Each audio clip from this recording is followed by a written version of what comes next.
मध्यवर्ती महासंघाच्या विद्यमानाने पुढाकाराने या भव्य धरणे आंदोलनाच्या कार्यक्रमासाठी उपस्थित असलेले सर्वश्री या संघटनेचे प्रमुख आदरणीय भाऊसाहेब पठाणजी, सुरेश आयरकरजी, श्रीमती सुरेखाताई चव्हाण, मातंडे राक्षे, बाळराम कदमजी, मंचावर उपस्थित असलेले इतर सर्व मान्यवर, त्यात सर्वश्री राजेंद्र राऊतजी, पराग आडवेकरजी, आमचे सहकारी बाळा सावर्डेकरजी, आदरणीय व्यासपीठ, तमाम या संघटनेचे पदाधिकारी, धरणे आंदोलनासाठी आलेले तमाम कर्मचारी बंधू भगिनी, बांधवां, तरुण सहकारी मित्रांनो, सुरुवातीलाच मी तुमचा मनापासून अभिनंदन यासाठी करतो की देशामध्ये एक वेगळी परिस्थिती निर्माण झालेली आहे आणि अशी परिस्थिती असताना पण देखील हा धरणं आंदोलन करून हा एकजुटीचा जो प्रदर्शन दाखवण्याचं काम तुम्ही त्या निमित्ताने केलं, त्याबद्दल तुमचा निश्चितपणे मी कौतुक या निमित्ताने.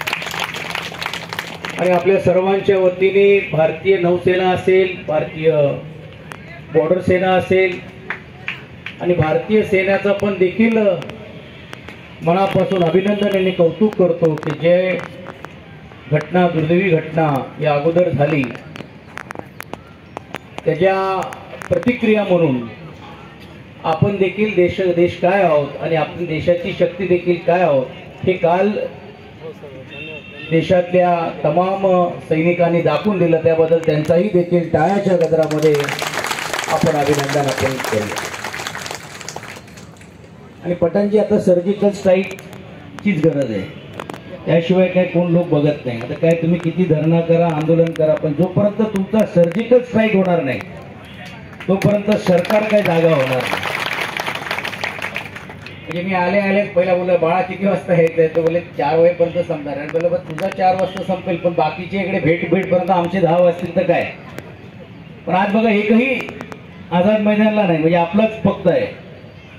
आता 2 कारण आहेत, एकांचे प्रश्न सुटले असतील किंवा आता काही करून फायदा नाही म्हणून कोणी येत नसते. 2 भाग असतील. पण या आझाद मैदानचं एक वेगळं नाता प्रत्येक संघटनेची आणि कर्मचाऱ्यांची आणि विशेषतः चळवळीतल्या लोकांचा आमचा या निमित्ताने असतोच.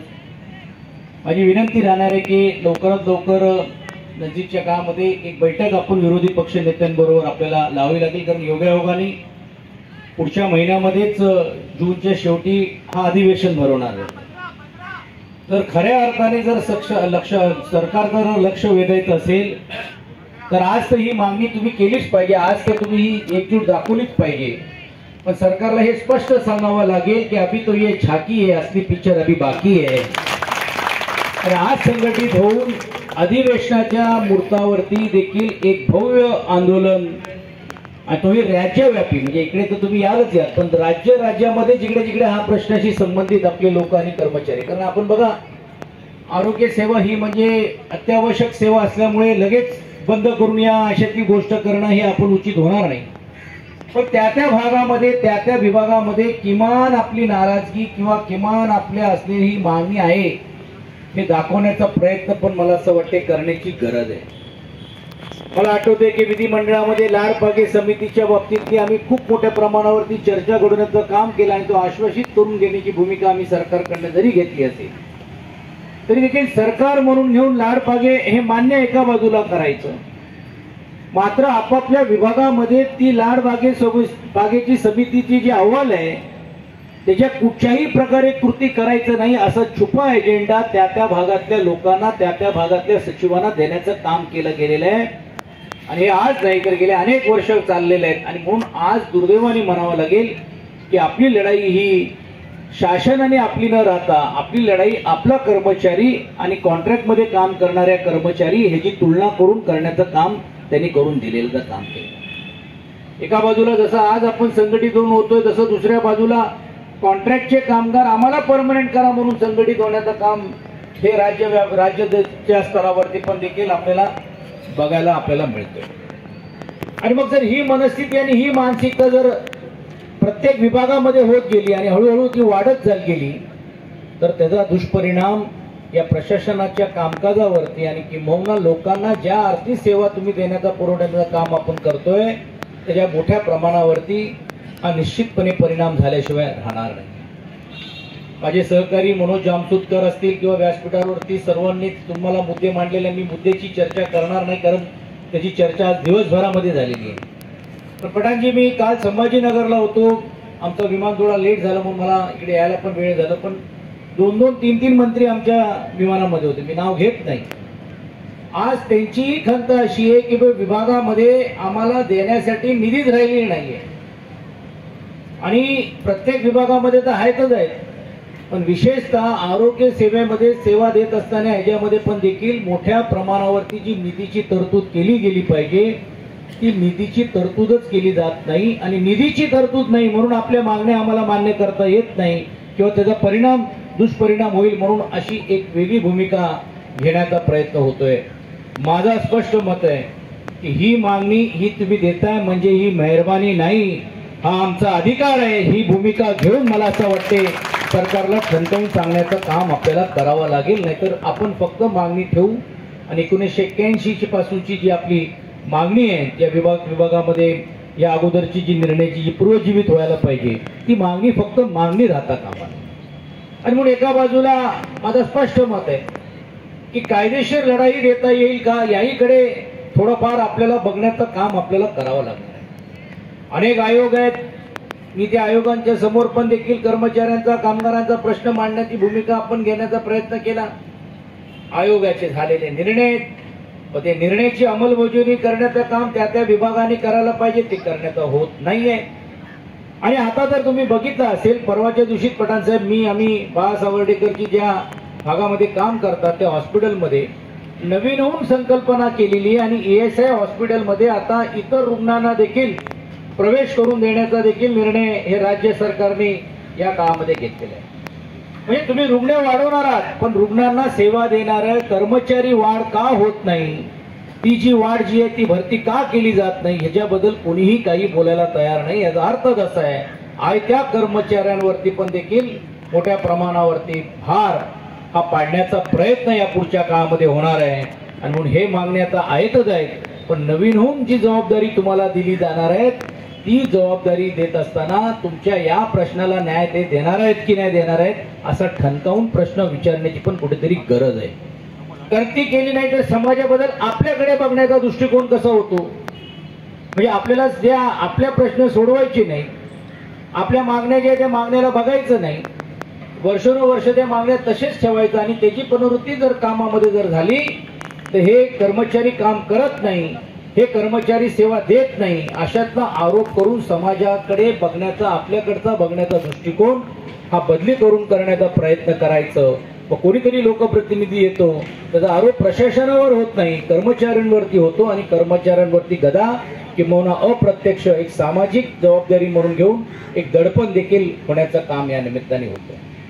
अनेक विषय त्याची चर्चा वेगळ्या व्यासपीठावरती करता येतील, कामगार कायदे असतील किंवा असतील त्याची लढाई आम्ही स्वतंत्र रीतीने लढतो जाऊ.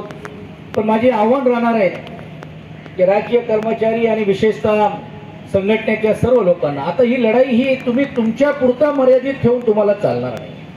राज्यपत्र असलेल्या महासंघाने तुम्हाला पाठिंबा देण्याचं काम केलेलं आहे. आमच्यासारखे तर तुमच्याबरोबर जेव्हा तुम्ही पठाण साहेब आम्हाला हाक मारता आम्ही नेहमी तुमच्या मदतीला धावून येतो.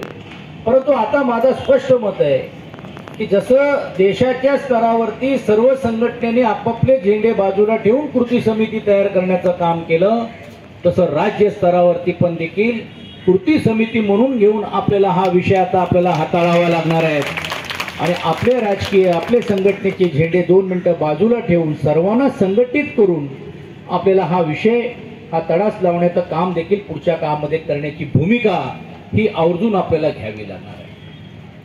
नजीकच्या काळामध्ये तसंच 12 सर्व जे असलेल्या देशव्यापी संघटनांनी सर्वांनी एकत्रित देण्याचा निर्णय घेतला. आणि तुम्हाला आश्चर्यासाठी माहितीसाठी सांगतो की जे 24 लेबर कायदे होते, जे 4 लेबर बिल कोड ज्याला आपण म्हणतो त्यामध्ये करण्याचं काम करत असताना सरकार चर्चा देखील करायला तयार नाही. लोकसभेमध्ये आणि राज्यसभेमध्ये रात्रीचं बिल आणण्याचं काम केलं. ईज ऑफ बिझनेस, ईज ऑफ सुविधा म्हणून घेऊन ईज ऑफ बिझनेसच्या नावाखाली, ईज ऑफ डुईंगच्या नावाखाली रोज देशातल्या असलेल्या कायद्यामध्ये हळूहळू करून घेऊन बदल घडवण्याचं काम केलं जातं, ज्याचा उल्लेख मनोज जामसुदकरजींनी केलं की आज माथाडींवरती आलेलं आहे. आपल्याला वाटेल आपला काय विषय नाही, उद्या हा प्रसंग तुमच्यावरती येईल आणि असे असंख्य प्रश्न आल्यानंतर आपण कायदेशीर देखील पुढच्या काळामध्ये अडचणीत येण्याची शक्यता नाकारता येत नाही. आणि म्हणून देशाच्या स्तरावरती सर्व संघटनांनी एकत्रिततेने येऊन 20 मेला देखील देशव्यापी बंद करण्याची हाक दिलेली आहे. मला असं वाटते आपल्याला बंद जरी करता आला नाही तरी आहे त्या कामामध्ये किंवा आहे त्या जागेवरती त्याचा निषेध नोंदवून या संपाच्या मागे पण आम्ही उभे आहोत हे दाखवण्याचं काम पण मला असं वाटतं संघटना म्हणून तुम्ही करण्याचं काम केलं पाहिजे. तर ही एकजूट जर आपण दाखवली नाही तर आज दुर्दैवाने म्हणावं लागेल की देशामध्ये देखील 96% कामगार हा कुठच्याच संघटनेचा सभासद नाहीये आणि आपली लढाई ही फक्त 4% लोकांमध्येच चाललेली आहे जो संघटित आहे. ते 96% कामगार त्याला PF काय ESI काय किंवा ग्रॅज्युटी तर लांबच राहिली पण हक्काची त्याला सुट्ट्या नाहीये, बोनस तर लांबच राहिलं.